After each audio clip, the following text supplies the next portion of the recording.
একদিন আলী মক্কার ঘরে ফজরের নামাজ পড়ে, আয়না দিয়া আপন সুরু দেখে আপনায়। ওরে আয়নাতে রূপ দেখে আলী অমনি উঠিলেন বলি, আমার মতো এমন সুন্দর নাই আর দুনিয়ায়।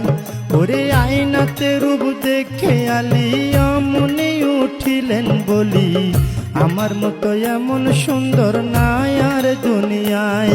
তখন দুই ইমাম দাঁড়ায়া ছিল,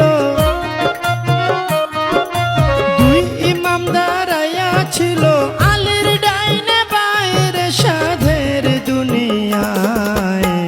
যার যেখানে মরণ লেখা যায়, তবে যার যেখানে মরণ লেখা যায় রে সাধের দুনিয়ায়, যার যেখানে মরণ লেখা যায়।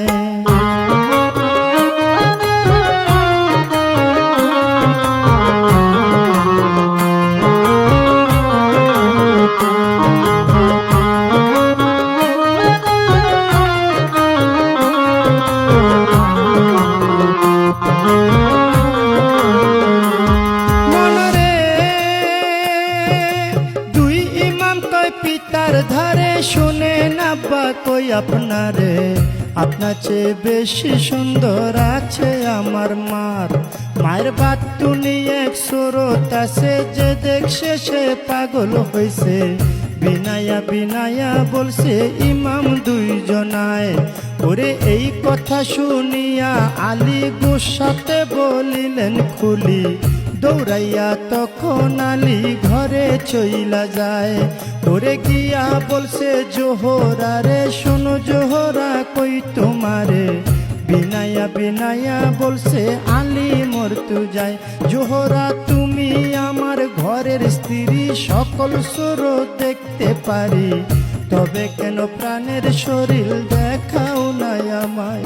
তোমার বাতুনি এক সুরত আছে, দেখাও নাই কেন আমার কাছে।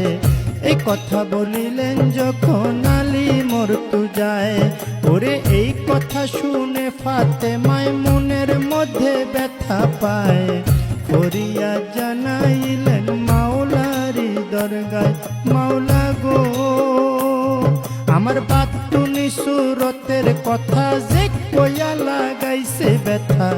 জহরে কোহরে মরণ হয়ে যেন দুইজনার, এই অভিশাপ যখন দিল